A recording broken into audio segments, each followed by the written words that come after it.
everyone. Welcome to Californians Anonymous. This is NR Bernie podcasting from the San Francisco Bay Area. And this is NR Snowden podcasting from the Denver, Colorado area. The Denver, Colorado area, the good old area, the area that is not California. The one that's comprised of snow and cold at the moment. It's quite lovely, to be perfectly honest.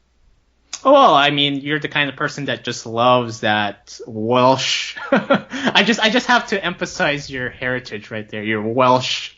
Yeah, based off of my supposed name, obviously. Yes. Yeah. Well, yeah. So let's begin. So we have a bunch of topics to discuss, and the first thing that's up is what happened pretty much within my neck of the woods, Berkeley, California. Yeah, so what there's always something going on in Berkeley, California, so it's not too surprising that we'd be talking about it, but yes. No, it's like anything happens, anything goes in Berkeley, California. It's like basically the opposite of Las Vegas. What happens in Berkeley doesn't stay in Berkeley. Apparently. Yeah, that's one way to put it. In more ways, it feels like, in many ways, that Berkeley is just kind of a national hotspot in terms of just flashpoint incidents. That's what it seems to be like for the last couple of years. That's me looking at it as an outside observer. How does it feel like you living there? Well, technically, I don't necessarily live within Berkeley. I understand that. But I know. Yeah. I just want to a lot closer than I am. No, yeah, but I just want to clarify. But at the same time, like I'm pretty near to Berkeley. But no, what happens in Berkeley tends to be on the local news, but it doesn't necessarily affect me directly.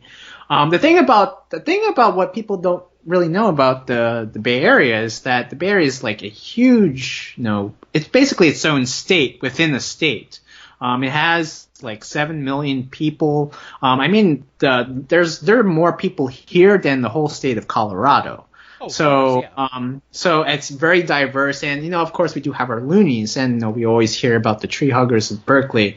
But I guess in the case of the no, and of course, I mean, I understand that, but I mean, more what I'm saying is like Berkeley has been in the news a lot. Like almost every other month, there's a story out of Berkeley that comes up in the national consciousness. Yes. It's a flashpoint of American culture, I guess, is what you could say at this point.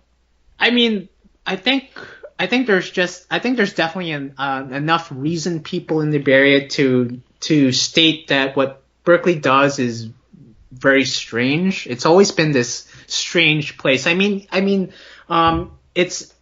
just to put it within the context of Denver, you wouldn't say that Boulder reflects the whole Denver metropolitan area.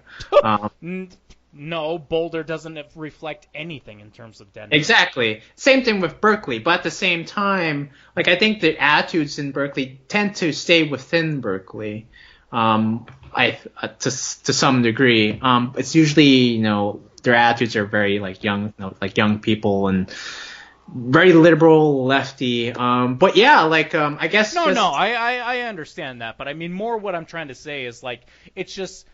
Stuff that would normally be a bit of a local interest story gets national attention when it comes to Berkeley. I don't know. It's always been like that. Even I think since the '60s. So it's like the whole free speech movement originated in Berkeley. I mean Reagan was very funny that critical. They were about free speech back in the day. Well, I mean, to some degree, it can be debatable if whether they were for free speech because the '60s especially, there had been cases of bombings and stuff and threats of bombings on campus. So I'm not sure if that was part of the free speech movement. And I remember Reagan was very critical of the student protesters there. Well, I don't remember. I mean, I remember seeing it on YouTube or something like that. I wasn't there. I'm not that old, people. But yeah, no, I mean, it is kind of strange, but I think we just take it for granted that like certain things happen here in the Bay Area, bubble up nationwide. I mean, the whole like Fruitvale situation, maybe. I'm not sure if that became a nationwide thing, but it became afterwards. Probably refresh my memory on that. There was a shooting. So the cops shot a black man at Fruitvale Station at BART. the BART station. Oh, no, that was a nationwide thing. They made a fucking Hollywood movie out of that. They did, yeah, exactly. So, and I mean, of course, you got the tech companies here. I mean, Apple, Silicon Valley, yeah, Silicon Valley especially. But the thing is that I can go throughout my day without even noticing that something happened in the Bay Area. It's just it's just the Bay Area is just this area filled with microcosms of little communities, right? We have Silicon Valley, there's Napa, there's Berkeley, there's San Francisco, and they all have different attitudes on things, as well as even weather. Like when you go down south, the weather in San Jose is not the same as in San Francisco. No, of course, I understand that. I guess I'm mostly just asking in the sense that the same way that somebody could reasonably ask me, what's it like living in the flashpoint of America in terms of drug conversation? For fuck's sakes, Denver is probably going to legalize mushrooms at this point. Yeah. So people are probably going to ask me about that, and I mean, for shit's sakes, I've barely done pot. And I live in fucking Colorado, so. Oh yeah, exactly. When I was living in Colorado, I always was asked by my parents, whether if crime went up because of drug legalization. I'm like, oh,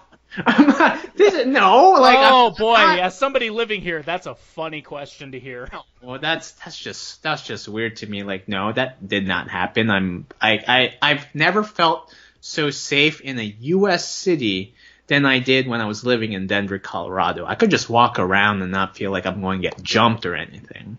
I mean, even the real thing is that as somebody who's lived here for over 10 years at this point, and I lived here before and after the legalization of pot, when it comes down to it, when pot was legalized, it wasn't about any more crime or anything. It was literally about every single storefront that already sold pot with a medical license, they suddenly sold open pot.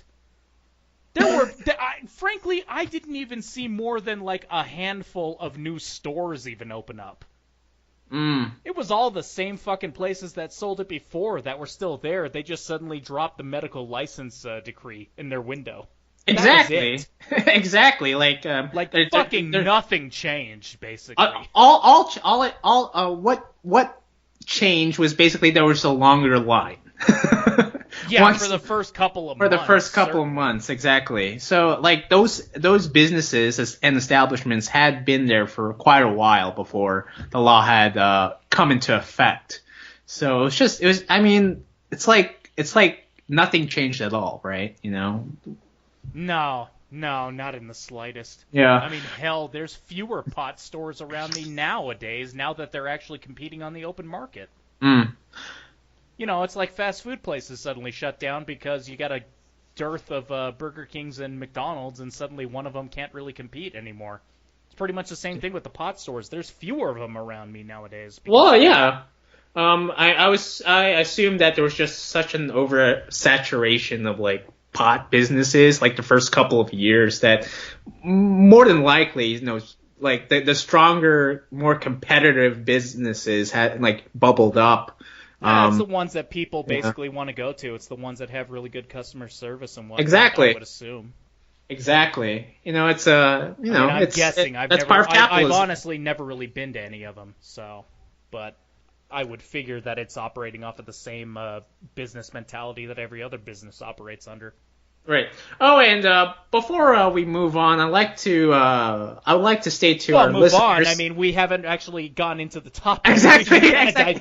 No, I know. So. Yeah, but just before we even cover our topic, I just want to state to our listeners that you are more than happy to call us, NR Bernie and NR Snowden at our toll-free number. We like to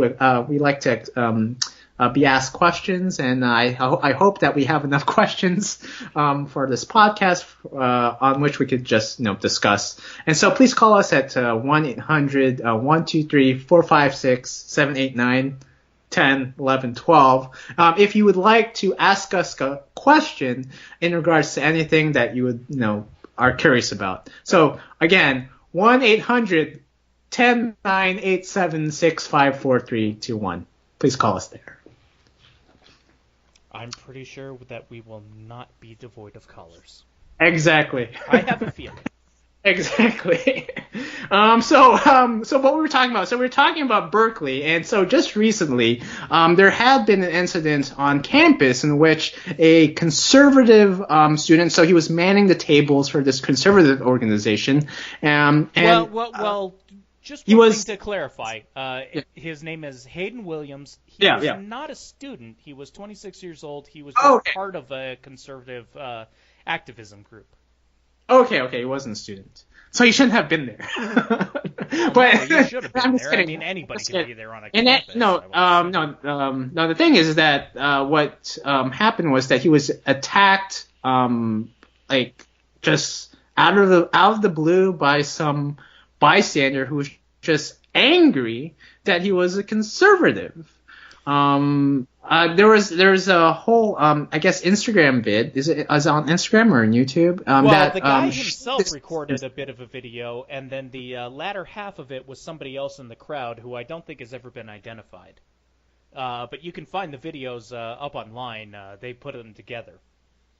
So this basically shows that for a very long time we were all like discussing the Jussie Smollett incident. Well, that's the funny thing is that this is apparently related to the Jussie Smollett thing because he had a sign at his table. Let me look it up and make sure that I get the exact quote correct. Mm-hmm. Which was I had this written down. Hang on a second here. Oh, okay. He had a sign here that was, damn it. No, I'm looking at the wrong thing. Hell. He had some kind of sign that was referencing the Jussie Smollett thing. It was basically saying that fake hate crime claims hurt real victims. Ew. I see. Which is a pretty fair statement, which is definitely ironic in that he became a victim. Well, no, it's not ironic because he's not a victim of a false hate crime. Exactly.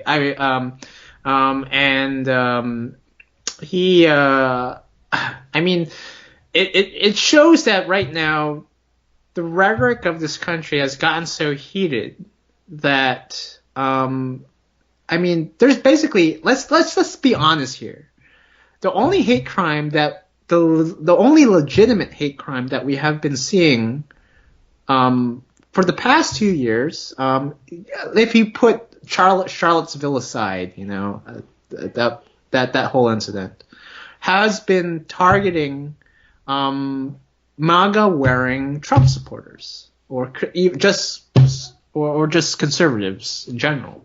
Honestly, that happens again and again because outside of the Berkeley story, you had in New Jersey the 81-year-old man who was beaten up for wearing a MAGA hat. No, these are the hate crimes we should be covering.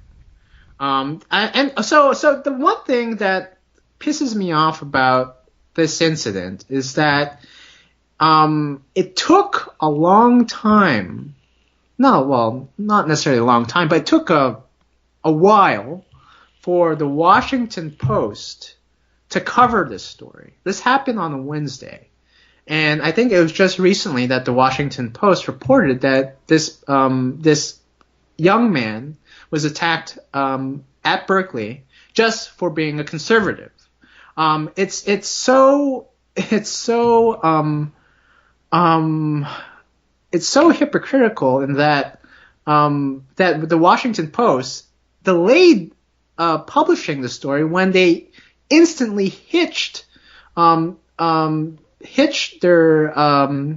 coverage to the Jussie Smollett incident, which was a fake hate crime. And it showed that, look at this, like at these MAGA supporters, like they're racist. Well, and then people wonder why somebody like me thinks that so much of the mainstream media is fake news. Which is just so funny because just recently the Washington Post came out with an ad at the Super Bowl saying journalism needs to be defended. Oh, yeah. Did you see that? Did you see that at the? Did you see that ad that was showcased during the Super Bowl ads? I heard about it. I think I watched it, but granted, it was a Super Bowl day, so I was quite inebriated, so I don't remember. Yeah, well, I mean. That's what you're supposed to be. What I do remember mostly is that it was a bad Super Bowl, but I mean that's neither here nor there. So. Well, it was a strong defense Super Bowl, so yeah, that's but I'm not much of a football fanatic, but I understand that the defensive teams did play very well. So I'm not going to get into sports. I'm just going to say the entire thing that I've said before about liking football. I like to see aggressive plays and Hail Marys and whatnot. Fucking none of that. It was just boring as shit. That's why you drank yourself to death. So I drank myself stupid. It was just a terrible day. So yeah, like just seeing this, just seeing the double standard that we're currently reading and viewing on how Trump supporters are being treated. Like I think there's just, it's like as if we're like living in two worlds.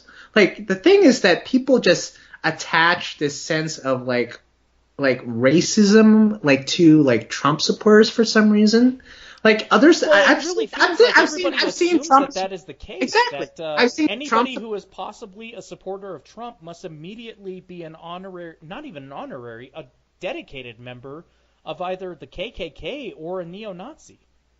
I mean, there's most definitely there have been some KKK supporters who voted for Trump. Of course there are, but I mean, for fuck's sakes, there probably exactly. are the same groups of people who were in support of Bill Clinton back in the day. I mean, fuck. FDR, I mean, the Democrat, Jimmy Carter, Go back in history for anybody. Yeah, exactly. You're always going to find a crazy asshole racist and crazy asshole anybody who's in favor of anybody.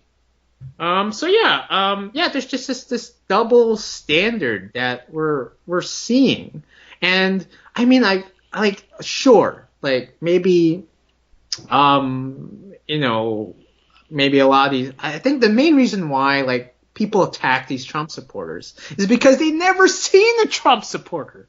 Like I've seen a couple of Trump supporters, like online and online certainly. Online, certainly, like who are Hispanic, who are Black, who are Asian, who are gay, like there's a whole plethora. Granted, when it comes to online, right? I mean that's not necessarily the case. No. I'm just saying because I have pretended to be gay, Black, Hispanic, or any other combination of the three when it comes to online, because who gives a shit? You do what you do, Snowden. You do what you do. Yeah, absolutely. I identify myself as a chocolate ice cream with a cup. I'm just saying the internet doesn't count. Okay. No, well, I mean, like not profiles for like YouTube users. I'm talking about videos. People at the campaigns, people at Trump rallies. People have interacted with, certainly. Yeah. To go into your point specifically, I mean, nobody can deny that Nevada Hispanics voted for Trump in overwhelming numbers. More so than with Mitt Romney. Absolutely. Yeah. I mean, that is clear and direct. Well, I think the thing is that like a lot of people tend to, like, when they think of minorities, they just lazily assume that just because you are a Mexican American, you're going to vote for a candidate who wants illegal immigration. Which is some racist bullshit. To me that's absolutely racist. I think many Mexican Americans within this country consider themselves Americans. I mean, if you look at Texas, Arizona, New Mexico, which had formerly been, California especially, which had formerly been Mexican Spanish territory back in the day, like they've had families generations upon generations who have lived in those states, and they consider themselves Americans. Well, they've been Americans for over 200 years. They've been more Americans than Mexicans. They've been more Americans than half the white people who can trace their ancestry back to immigrating here back into the late 1800s, early 1900s. Exactly. Yeah. You Snowden, you Welsh immigrant. Yeah, you're goddamn right. Yes. It's like, I don't know, like there's just this kind of like condescending attitude towards minorities. This is why I don't like the Democrats, is because they think that the Democrats think that the Latinos are a safe vote. You know, like, oh, because, you know, we're for you, you know. Don't you want illegal immigration? Well, what really don't you want more? Don't you want more? Weird ideal about identity politics, in that they figure that somebody has a particular skin tone, so we need to cater to them in a certain way, as if they're not individual human beings. No, and no, this comes to this idea of this kind of like liberal attitude where like I know minorities, you know, like I know them. Like, I think they want, you know, I think I have their best interests at heart. No, I don't think so. Well, like, okay, let's look at the case of illegal immigration. So there are definitely Mexican Americans in this country, you know, who came here legally, you know, who went through the process, and they work, you know, low income jobs, like service jobs, like maybe janitors or maids, service jobs or cooks. I think a good number of them don't want more Mexicans or Central Americans coming in, right? That's something that would stand to reason, because it's only going to hurt them directly. Exactly, because by putting in more people into this country, whether if it's from, you know, Honduras, Mexico, any part of Central America or South America, it diminishes their wages. Right? I mean, they have the biggest point right there. Yeah. There are more people in the workforce and competing over a limited amount of jobs. So I'm assuming this is one of the reasons why I believe a good number of Hispanics voted for Trump, more so than in 2012. 2012 with the Republicans, I mean, like with Mitt Romney. No, I could believe that. Yeah. Like I've talked about before, I mean, I voted for Obama in 2012. Yeah, you know. But it's because you like that he kills terrorists. Yeah, exactly. A lot of Democrats got really confused about that and uncomfortable when I brought it up, but my main thing was like, hey, he's all in favor of droning people. I like that. That's why I'm voting for him. I want him to keep blowing people up with remote-controlled airplanes. See, this is where like the Democrats and the Republicans split. Well, not necessarily Republicans. Like, there's definitely a certain number of Republicans who don't feel uncomfortable when talking about like certain things, like blowing up terrorists or having to build a wall. You know, That's actually a really interesting topic, is when it comes to how comfortable you are about things. Mm-hmm. Yeah, you're probably right. Is that on the theoretical right side of things, the conservatives, I hate that term, left and right, blah blah blah. Yeah, but whatever. Right. Yeah. I mean, on the conservative side of things, people are a bit more honest about their intentions, so to speak. Yeah. No, it's because they're not trying to impress anyone. Right? Like, the thing about liberals that I don't really like is that a lot of the issues that they're mainly concerned about tend to be quote unquote trendy, right?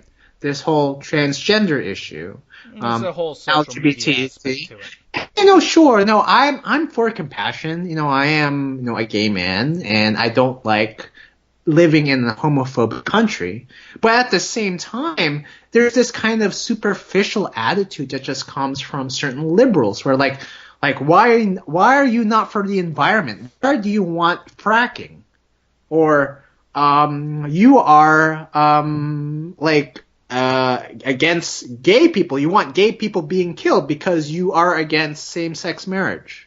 Or I don't know, whatever. There's also a very simple fact that I would think that in the vast majority of cases, when you're talking about the conservative people don't want to play the game of semantics. You're right. You're absolutely right. Conservative people will be entirely in favor of, gay rights. They don't give a crap. They'll be entirely in favor of trans rights and everything else. But God help you if you try to shut them up and prevent them from saying, like, the word tranny or something like that. No, we're all in favor of just being in favor of people. They can do whatever they want. It's all perfectly fine. We don't have a problem with that. Yeah, this is where I'm going to call them trannies. Yeah, this is where the conservatives and the liberals differ, is that conservatives, although they can be very narrow-minded at times, not expecting to impose their philosophy over all of the over all peoples, over all the citizens within this country. Whereas like the liberals, there's this idea, like this kind of like Hegelian idea, where it's like we're marching towards history, like we're marching through history. We're going to advance society. We're going to make sure that we are living in the utopian future someday, where everyone's equal and whatnot. There's no discrimination against gay people by saying tranny. Well, I'm not LGBT people by saying tranny, and we're going to call people of color. They're not going to be, they're not going to use like African American and so let's go ahead and adopt the wonderful language of the racist Jim Crow South. People of color. Yeah, that's fucking forward thinking. No, I think we have to look. I'm not a Republican. I'm not a Democrat. I mean, technically, I guess I'm a libertarian, but I've come to the conclusion that the left is now fucking crazy. Oh, yeah. That's a pretty safe conclusion to come to. 10 years ago, I would not have expected that the Democrats would degrade themselves to this point where it's like as if like the left they're trying to like overhaul society within one night. Well, they're becoming absurd social engineers is what it seems to be from my perspective. Well, to the point of being very totalitarian. Yes, totalitarian is the perfect word, and frankly, what I would say is, and I don't say this lightly, I mean this very literally, fascist. Well, that's a good term to use. It's just, look at what Nancy Pelosi was saying. She threatened Trump with the national emergency thing by saying that if you initiate this national emergency over the wall, Trump, if a Democrat comes into power, we're going to initiate a national emergency on guns. Yeah, good luck to her. And I wish I had my gun right in front of me so I could click it into the microphone, but my point stands. Wait, I may have a sound effect for that. Okay, never mind. I probably don't, but okay. But I know exactly what you're trying to say. Yes. But I I've heard about that. I've heard about that argument from her and whatnot, and like that to me, it's irrelevant. It doesn't make any kind of sense. There is not a national emergency on guns. Yeah, there are a lot of shootings in this country, but we've got a huge portion of the entire world's population. Mm-hmm. So on one hand, of course, we'd have a lot of incidents of any degree. Well, also, a lot of people would say that that's kind of irrelevant. We have more shootings than anybody else. Yes, because we have more guns, and so people would therefore have the obvious corollary argument of, well, you have guns, so then isn't that the problem? No, I don't think it necessarily is. To me, what I think it is that when you look at most of the shootings that have happened in this country, if you take away the fact that they are shooters, that they had guns, who are the people who committed these things? More often than not, they are people who are drugged up on your standard pharmaceuticals, your standard antidepressant medications, and that kind of thing, and that they've just kind of lost their minds. Mm-hmm. And that is where I think a lot of this stuff is coming from. I don't think it's access to guns. I think it is a problem with how we treat mentally ill people in this country that no other country does. Right. We basically just try to give people prescription drugs and hope for the best. No, I think you're most definitely right about that. I think another thing that we should include is that the United States is a country that has probably the most it's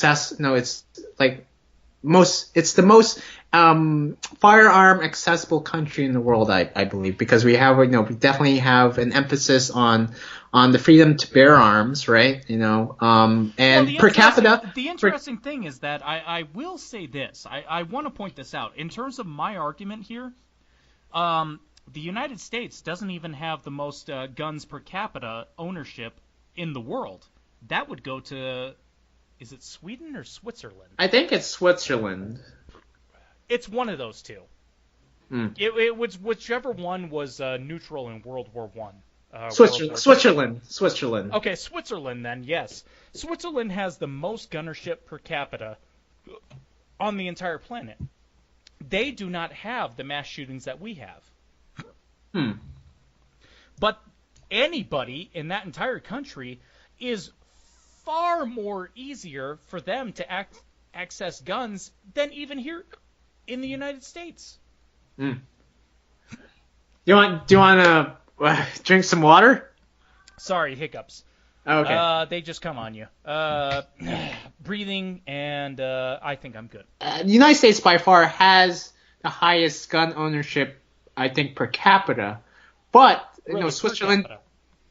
But Switzerland, per capita. But Switzerland does have a fairly high per capita rate on gun ownership. Okay. Yeah.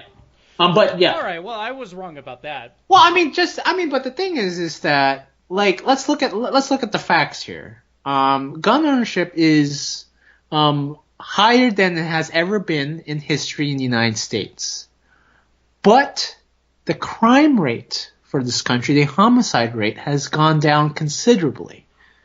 How do you correlate crime with gun ownership there? Well, here's the thing: is that I think a lot of people are coming in with a false perspective that gun ownership correlates with crime. I don't think that is the case. I think that there are a lot of other circumstances that are going on here in this country.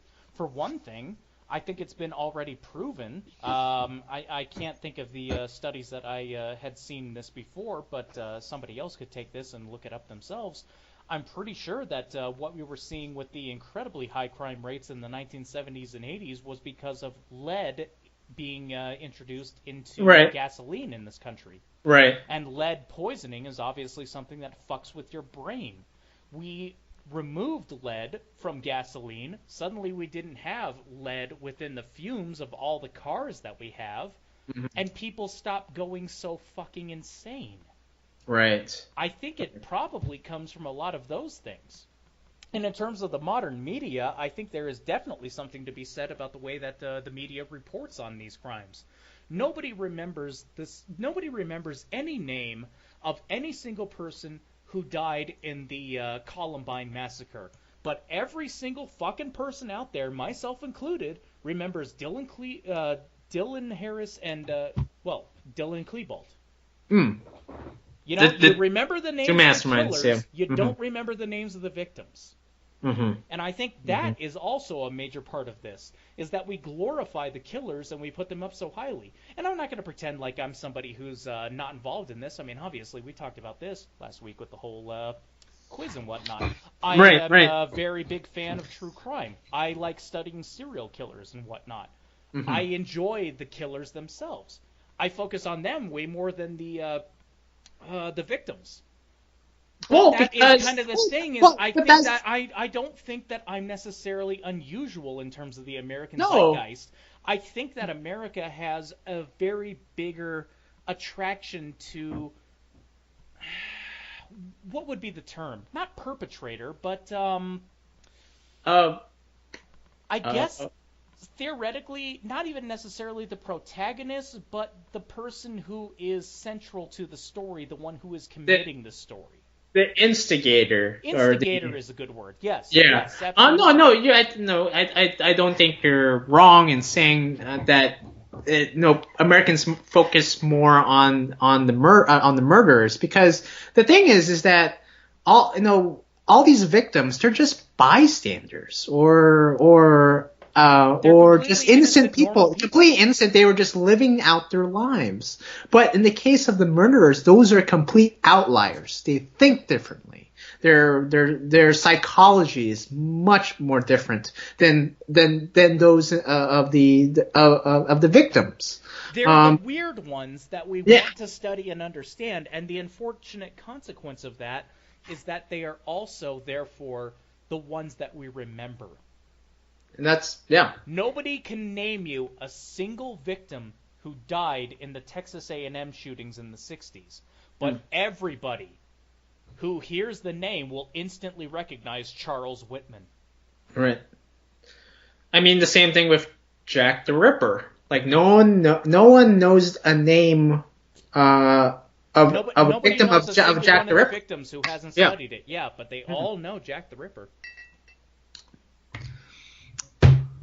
Interesting. I really do think that's a part of it, because it really comes down to, it's the psychology of trying to immortalize yourself in that same sense. Everybody wants to leave behind some kind of legacy, whether it's intentional or unconscious. Okay. Well, to all our callers who are interested in talking about murders and the psychology of killers, please call us at 1-800-112-358-13. Yeah. That sounds about right. Okay, please. Okay. But at the very least, I guess if we're going to be continuing to talk about shootings, then let's go back to something that's a bit more interesting. The classic American Western story, where the hero grabs his gun and he kills a lot of people in Main Street in a quick draw or something. Exactly. And therefore, when we're talking about that, we would be thinking of Clint Eastwood, and who's somebody else that comes to mind? Oh, I thought you were talking about gay Western pornography. Well, that too. That's also classic American. Absolutely. That's absolutely. American as spaghetti. I love my gunslinger. Okay. The thing is so just recently there has been some complaints. John Wayne was the answer. Serious. Yeah, John Wayne. So John Wayne, a very beloved cowboy, American actor. You're from Southern California, so this is pretty much California, Orange County specifically. This is in your neck of the woods, so I'm assuming you've used John Wayne Airport many times. I use it multiple times a year whenever I fly back to California to visit family and friends. Okay, so there is a John Wayne Airport in Orange County, and just recently someone decided to do some digging on this guy who just passed away. I think 30 years ago. And John Wayne has been dead for quite a while. Yeah. So what surfaced was that John Wayne had done an interview with Playboy in 1971, and made some statements that were racist, gay, homophobic, and I guess very discriminatory. And so right now there are some people who are considering renaming John Wayne Airport because of that Playboy interview. So you're from Southern California, so what's your opinion on this? Like, this is in your neck of the woods, so you get the first go on this. Well, to be perfectly honest, I don't think it has anything to do with John Wayne. I think it's a lot of this bizarre fucking narcissism and cultural bigotry that we get with people living in this modern era, as if the current zeitgeist is the only thing that there ever was and the only thing that'll ever be. That's the part that really pisses me off, is that nobody ever puts anything into any kind of actual context with anybody in the past. Yeah, exactly. Everybody's looking at this as if what he said is somehow a reason to hate everything about him, as if everything that he ever did in his life is somehow completely destroyed because of that. For fuck's sakes, I want to ask these same people who are wanting to say that John Wayne Airport should be changed. They should change the name because he was, not politically correct in the modern perception of things. Mm-hmm. What do you think about Michael Jackson? Should nobody ever play any Michael Jackson song ever again because he was a fucking child rapist? You know what? As far as I'm concerned, Michael Jackson is a fucking horrific human being, and it's a good thing that he's dead, and I hope he burns in hell for the shit that he did. But at the same time, Bad is a really fucking good album. Oh, Thriller? Thriller's fucking amazing. No, Michael Jackson was a genius, but I think... But that's my point, is like, we should do something to try to separate what people actually did versus who they are, you know? Mm-hmm. No, I think there is definitely a degree of, we need to divorce the person from the artist. There's kind of that, but I mean, even to a bigger extent, in a way, honestly, Michael Jackson was probably a bad example of this, because that was always bad throughout the entire human history. There was never a time where child rape was okay. You came up with Gandhi. Well, Gandhi was one. Well, yeah, Gandhi is a really good one. Gandhi, I mean, for fuck's sakes, everybody loves Gandhi. He's, the person that everybody thinks of as, like, the premier person for when it comes to peaceful protests. He's up there with Martin Luther King in terms of the American perspective of things. He was fucking racist out his ass. He lived in South Africa in his earlier years, and he wrote newspaper stories where he called blacks kafirs, which, to people who don't understand old-timey racism words, kafir was basically nigger of the era. He called everybody who actually was born on that continent a nigger. Mm-hmm. And yes, I'm perfectly okay with saying that term because I want to make it as blunt as fucking possible. That's fucking Gandhi. But you know what? Gandhi did a lot of other good shit that was something that you could kind of look past that on. That doesn't make him any fucking less racist. He was absolutely that racist. No, it seems as if currently there's just this kind of rhetoric from the left that appears they just want to eradicate any sort of person who just has any sort of modicum of racism off the face of the earth. They do this time and time again. They've done this with Teddy Roosevelt. They didn't want it to happen. They've done it with Thomas Jefferson. Thomas Jefferson is a good one. Yeah. Yep. It's like... something I want to throw out there in terms of if we're talking about, pop culture and whatnot, anybody who has ever enjoyed the concept of Cthulhu, just remember, Cthulhu was created by H.P. Lovecraft, who was racist in ways that made other 1920s racists look at him cross-eyed and say, calm the fuck down, man. H.P. Lovecraft is my favorite horror author of all fucking time. Okay? Right. But he was racist as fucking shit.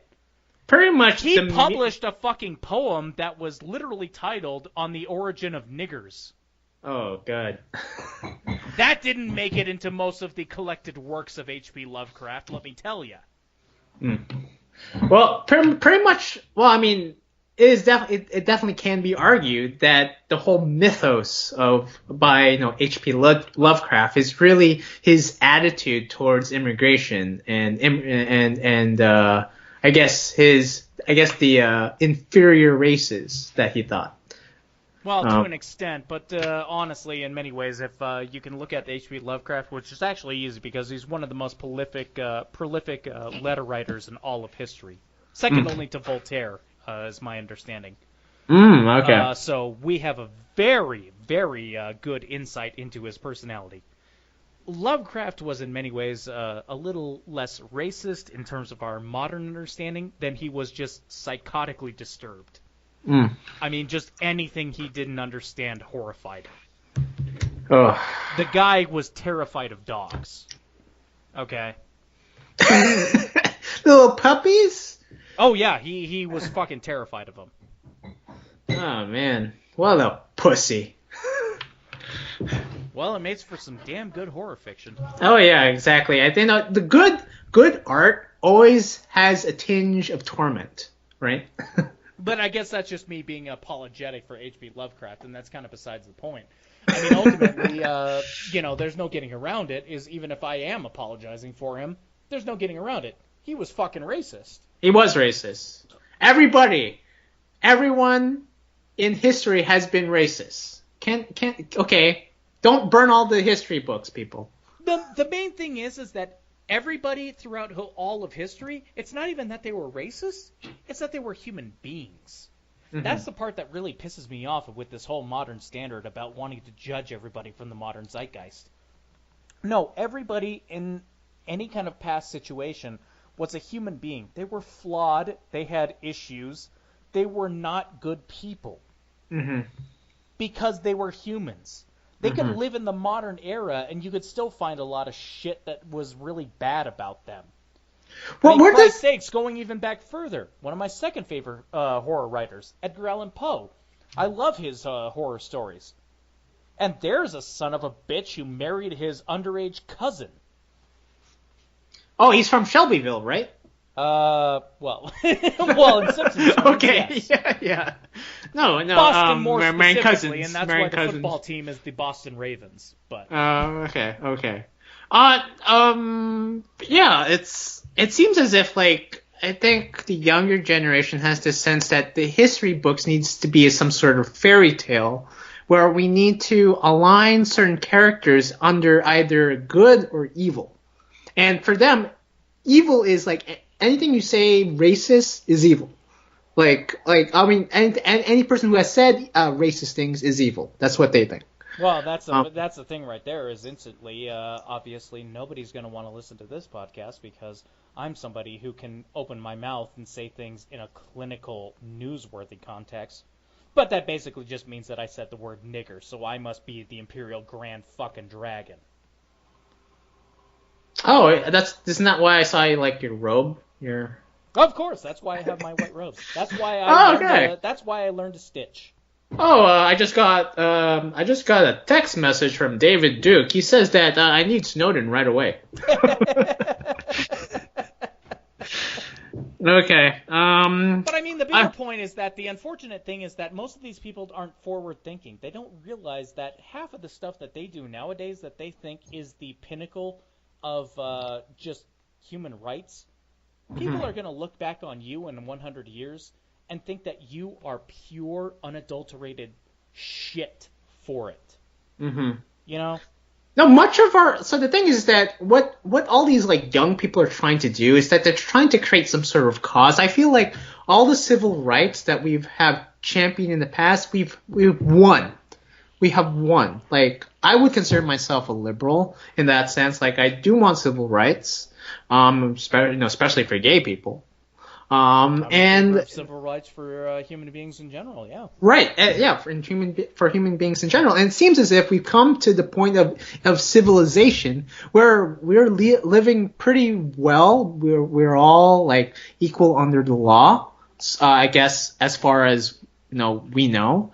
But it seems as if certain people on the left are trying to create new crises and new stuff no one in their mind would have thought about. Well, it really feels like what a lot of them are is that they are upset that they weren't born in the 1960s and that therefore they don't have a really good cause to attach themselves to. So they're trying to create one.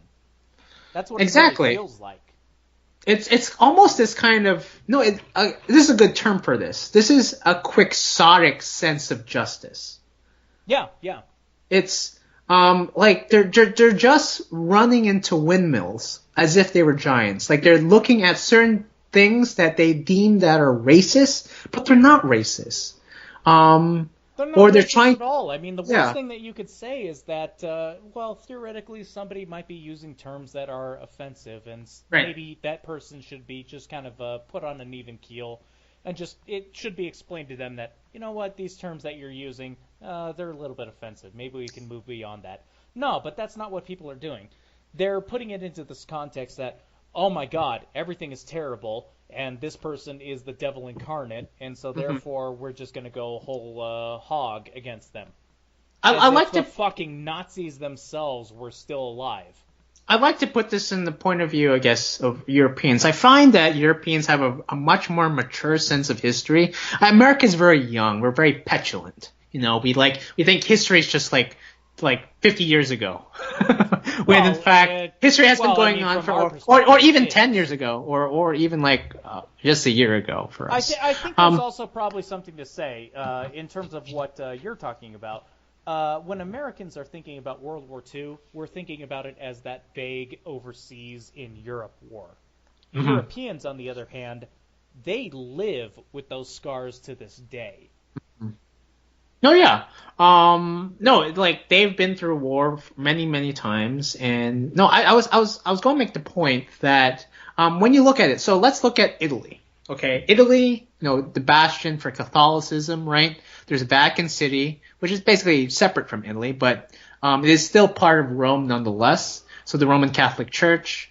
Italy is like a stronghold for Catholicism, and when you look at it, they respect the statues of Roman emperors, especially of Rome's early history, like Marcus Aurelius, Trajan, whatnot. But those emperors were very well known to persecute Christians. Oh hell yeah, yeah. And yet, Italy places all these statues of these Roman emperors as if nothing happened with them. Yeah, we're Christian, but they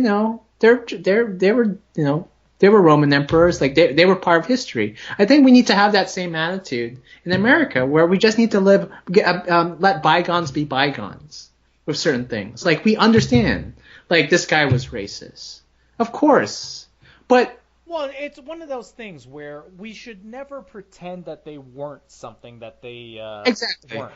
You got to acknowledge it, but at the same time, you have to put it in. You have to put it into the framework of the context of the era that they lived in. Mm-hmm. Were they really that bad? I mean, here's the thing: is to be perfectly honest in terms of the discussion. I don't know what John Wayne actually said in that interview that prompted this whole conversation here. But I guess I'm going to assume, based off of the fact that he was a Hollywood guy, it probably wasn't that bad. It was. Okay, then give me the quotes. Give me the quotes. Okay, what did he say? Okay, here are the quotes. Let's see here. Here are the quotes. I believe in white supremacy until the blacks are educated to a point of responsibility. Okay. And Native Americans were selfishly trying to keep the U.S. for themselves. We'll all be on a reservation soon if the socialists keep subsidizing groups like Native Americans with our tax money. Okay. To your point. Yeah, no. What I will say is that those are more fucked up than I would have assumed. But what I will say is that at the same time, I completely understand those from the time period that I figured that he was talking in. The 1970s or whatnot? Right. At the very latest? Well, this guy was born in 1907. No, yeah. So he was an old man by the time it was 1971. He also said stuff about gay people and how America was being emasculated and we shouldn't get these faggots or something like that. Or, I don't know. But at the same time, of course. But I mean, that's the thing is like, I get it, and those are things that you don't agree with him on. I mean, those are bad things that he said, but that's because we're looking at this from a modern perspective. Right. I don't necessarily hate him for saying those things. That's my perspective on it. Yeah, he's just, he's a guy in the past. He's not special. You look at anybody from even 50 years ago. They almost all would have probably said the same things because that's just the national consciousness that we had. Right. No, exactly. I'm not saying that that's a good thing. I'm just saying that that's what the reality was. No, we've moved on. We've come to a better understanding in today's day and age. I think it's not fair to judge people in the past for the standards of the present. I think my major gripe is that because we're looking too much into the past, well, at least the left is looking too much into the past, they're basically not looking towards the future, right? Like, they're not being, there's no gratitude towards, like, the present. It's always the past. And technically the past doesn't really affect us anymore. Whatever things that we've had in the past, whether if it's the Jim Crow laws, slavery, they don't necessarily directly affect us anymore. Any sort of attitudes that happened in the past, like, who cares? That was a long time ago. Well, honestly, this may be surprising. I slightly disagree in the sense that the modern era is kind of shaped by the past. So some of that stuff could have an echoing effect into the future. But people's attitudes back then. Well, the attitudes is something different. That's where I'm completely with you on that, is that it doesn't matter because, one, they're dead. Exactly. So you're what's the not point? In a position to try to change their thinking. If they were still alive today, then it would be a different thing if you can possibly talk to them and they refuse outright. Okay, well then maybe you have a case to make that, for the fuck them kind of standpoint. I'm just imagining, like, in the year, was it 3000, where we're all living, like, in Futurama world. Christ, it's not even going to be the year 3000. It's going to be the year 2050.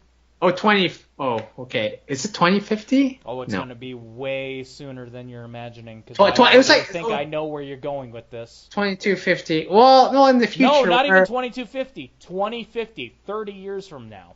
Okay, well, I was saying that when we start, like, cryogenically freeze people, famous people, or, like, I guess reanimate them into, like, talking heads in, like, jars. I'm just imagining, like, people from the left during that time just bothering John Wayne for what he said.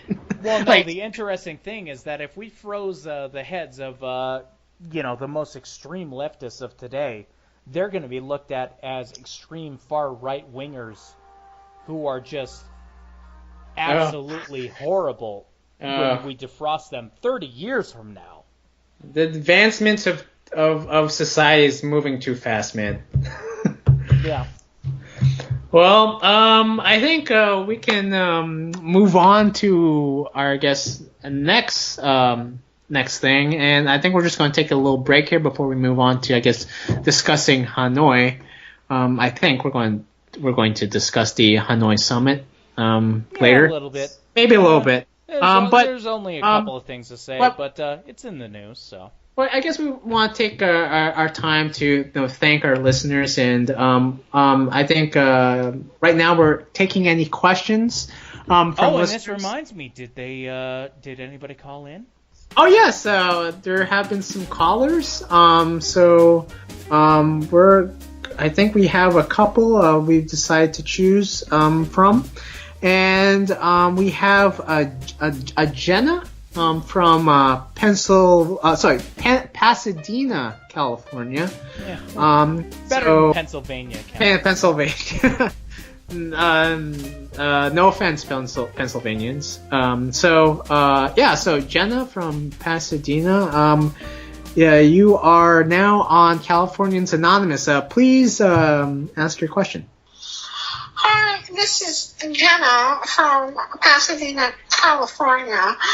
Why are you so critical of California? I mean, I live here. I feel like you two are so mean. Oh, well, I guess that's a pretty good question. Thank you, Jenna, for that question. So I think, one thing, just because you live somewhere doesn't necessarily mean you shouldn't criticize, your state. The thing is that California is currently going through a crisis, I believe. If you're not in the top 10% who make a ton of money in this country, you are not doing very well in California. If you're not working in like tech, making six figures in the Bay Area, or being a celebrity in Los Angeles and making millions of dollars, when you're over like acting on a show called Empire, you are not doing well in California. In fact, you're being highly taxed. You are being fucked by the state government. There is a reason to be critical of California. There's a ton of reasons to be critical of this state. And to be critical of this state, there is a sense of compassion for this state and for people who live in California. And people need to be critical of their own society in order for their home to be improved. Even though you may not, I'm assuming Jenna is some sort of celebrity in Pasadena and is probably living very well. So yeah. Well, I guess that's probably part of the direction that I would take on things, is that if she is a celebrity who's living pretty well in Pasadena, then she doesn't understand what it's like for your average person. Right. Coming from California as a poor person, like I did. If you look, the state is garbage. The taxation policies are garbage. The living standards are garbage. And I don't like being judged in the fact that I can't afford to do things on an average basis like everybody else out there. No, I've never done yoga in my past. And I don't like people looking down on me because I've never done that before. No, Jenna, just go to your local gas station. See the price. Those are not good prices for gas.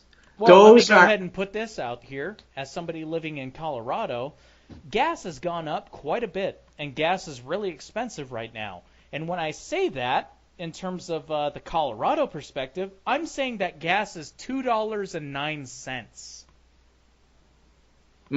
That's fucking expensive at the moment. And we're not even talking about the $3.53 that's currently on average in California right now. No, that's my point. When gas was cheap, like 3 months ago, gas was about $1.40. The thing is, Jenna, is that the middle class is being carved out of the state. There's just no sense. There's really no sense of being in California if you're not rich. If you're rich, you're fine. You are completely immune to any changes in prices and taxes because you're living very well. You're with your Hollywood, friends and stuff, or your billionaires and millionaires. This is the thing. California used to be a stronghold for the middle class. It's not anymore. It really isn't. If you just came into this state and you don't have a house, good luck finding a house at a reasonable price. Oh yeah, yep. Especially if you're a part of the working class and the middle class. Well, thank you, Jenna, for that question. Let's move on. We have another question from someone else. Hello there. You are on Californians Anonymous. You are now on. We are now listening. Hi, this is Billy from Ventura, California. I've been a long-time Republican, but for a very long time I feel like my politics have been in conflict with many of the people I live here. What should I do? Thank you, Billy from Ventura. I think that might have been a little bit of a misnomer. Okay. A hidden thing. I would just go ahead and say thank you, Satan, for calling. Okay. His name is Billy, but okay, I'll call him Satan. Okay, thanks, Satan. Billy so Satan. Snowden. So you're from, I guess, that neck of the woods. What do you think of Billy, who's a Republican? His thoughts are in conflict with, I guess, his friends and neighbors. That of his friends and neighbors. What should he do if he is a Republican here in California? Honestly, the only thing that I can say is that I don't know if this will necessarily help you, but just kind of just stay true to yourself. Just stay true to your ideals, you know? I mean, the main thing is that, unfortunately, that's probably going to result in a lot of conflict. It's probably not going to help you with your situation with your neighbors. But that's exactly why you should stick to your guns, you know? Mm-hmm. Literally and figuratively. Well, literally and figuratively, yes. Where I really think that we are in this country and in terms of California is that I really think that we're living through another 1960s chapter. What I mean by that is that I really think that, it's a hippie thing again. Mm-hmm. In 10 years, we're going to look on this as just being absurd and silly. So just be yourself. I mean, a lot of people are probably not going to like you, but just, that is what it is. It's the people who are going to realize that they are absurd in that not liking you perspective who are going to be the ones that are idiots. Oh, great. Good advice. Yeah, I agree. Thanks, Billy, for that question. It's definitely tough to be a Republican here in California, especially when the state is basically run under a one-party system now, I guess, under the Democrats. So I guess our last caller is... Just real quick for Billy. Yeah. Santani. Okay. Ramlazar. And anal. Oh, yes. Of course. Absolutely. Okay. So, last caller, and it seems to have come from a very important person who seems to be a long-time listener. Please, listener, you are now on Californians Anonymous. Please ask your question. This is a long-time listener, former Vice President Dick Cheney.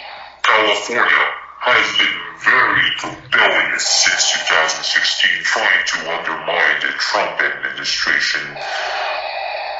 As a person who has treated rebels in the past, I think it is time to send in the U.S. military to rein in this rebelliousness. What do you think of that?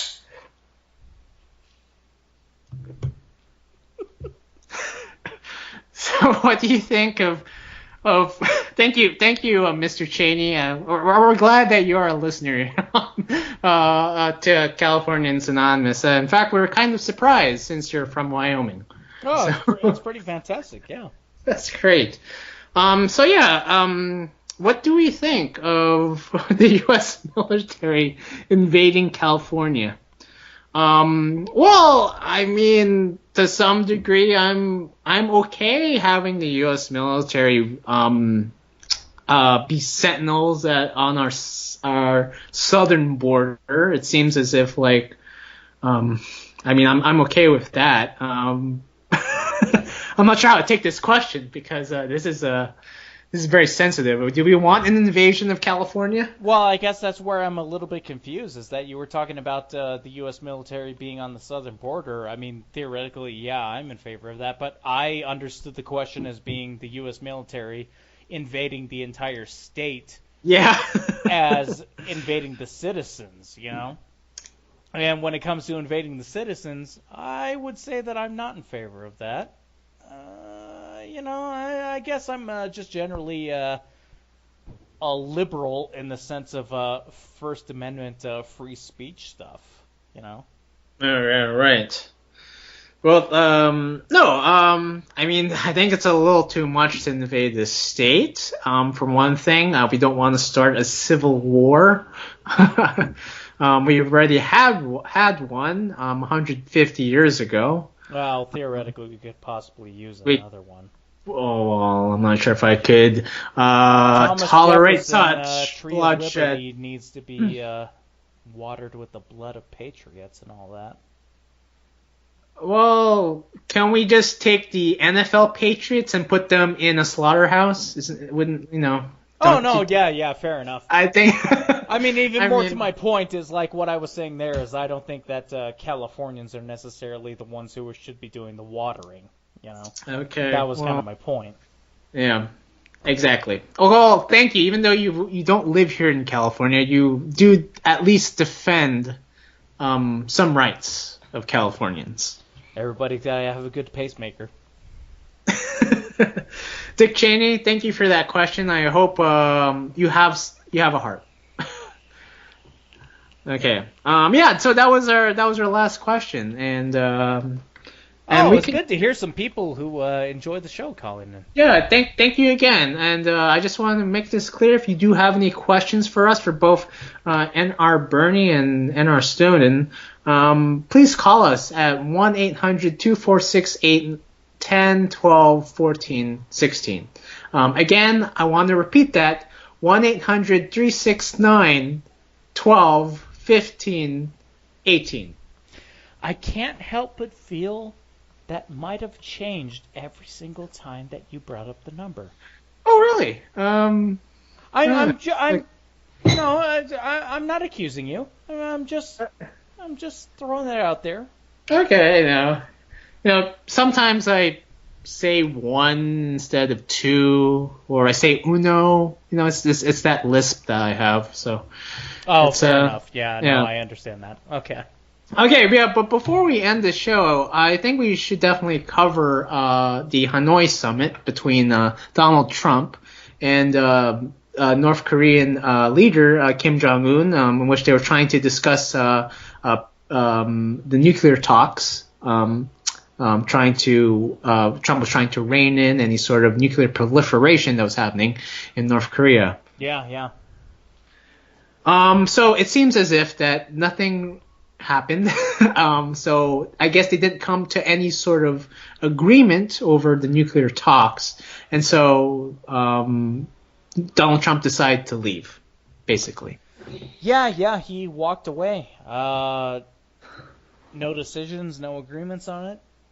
That's where it stands. I mean, at this point, I think it's fair to say that this is really Trump's Reykjavik moment. Back, I guess to our listeners, in the 1980s, Reagan had met with Gorbachev in Reykjavik over nuclear disarmament, and I think there came to a point where Gorbachev and Reagan agreed to get rid of all their nuclear weapons, but Gorbachev had a caveat in which he said that Reagan needs to get rid of his Star Wars program, his SDI program, in order for the agreement to come into being.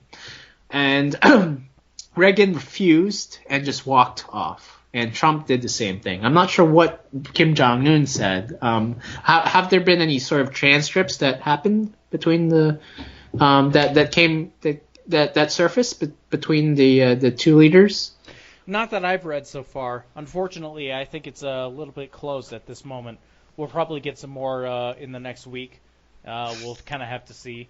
But I don't know. To be perfectly honest, I'm actually really happy with Trump doing this so far. He didn't get what he wanted from Pyongyang. He holds all the cards, as far as I'm concerned. America holds the cards. And so he just walked away. Right. There's also another issue. I am disappointed that I was really hoping that this would result in an actual peace treaty with North Korea. Right. Because, I mean, America and North Korea are still at war. We've been at war for over 60 years at this point. Yeah, technically it's our longest war. Oh, yeah. The Afghan war is a minor blip compared to the Korean War. Absolutely. I was really hoping that we would possibly get a peace treaty because that would be something that would just be, it doesn't mean anything realistically. But it would be a little nice, little thing. Well, it'd be also, Well, it will also be a good thing for South Koreans as well. I mean, for the past 60 years, the South Koreans have basically have a neighbor that's like targeting their missiles like right at them. Oh yeah, yeah. Like just because we haven't yet signed the peace treaty, and it'd be really good for the South Koreans to get one. I mean, right? Like if you look at Seoul on the map, Seoul is like just a few miles away from the DMZ. Just a few miles away. Like Seoul could easily be open war. Then Seoul is destroyed within minutes. Oh yeah, Seoul could either be destroyed or be invaded really easily by the North Koreans. So I mean, this is but Trump needs to be very strong. But I think the thing that I don't really like is that it seemed as if he was exonerating Kim Jong-un from the death of what's his name? Kim. Warmbier. Warmbier. So it seemed as if Trump was believed that what Kim Jong-un said, that Kim Jong-un had no control over the fate of Warmbier. That's true. He said that, but I mean, I really looked at that as just being a political thing more than anything else. More diplomatic kind of thing to say. Yeah, just well, in many ways, just kind of blow smoke up his ass, Yeah, but most definitely, Trump walking away is a strong statement. It is a strong statement. And now Kim Jong-un has to go back on his train to Pyongyang. It took him 2 days to get to Hanoi. He didn't take a plane. You know that? No, he doesn't take a plane. I guess he's afraid of being shot down or something like that. Well, the thing is that a lot of the planes in North Korea were built during the Soviet era. So I guess there's also that. So their planes are not up to par, and like they probably can't even like fly. They probably can't even fly to places like the Philippines or like China, because I think they're only meant for like short-term flights. So I mean, God be with you if you're on one of those planes, because those planes are so rickety and old. Like, I mean, some of the planes that they have for like commercial airlines are like from the 1980s or 70s. Suffice it to say, they don't have an Air Force One. Yeah, they have a Train Force One, or Kimmy. Yeah. for Kimmy, yeah. But yeah, so yeah, hopefully things will work out. Hopefully this is Trump's leaving the talks will incent Kim to reevaluate his that's what expectations I'm hoping for, because more than anything else, I'm really hoping that we'll be able to have a peace treaty with North and South Korea and ourselves as well. Absolutely. Well, I think we're out of time now. So, do you want to end this show? Yeah, I've got no objections to that.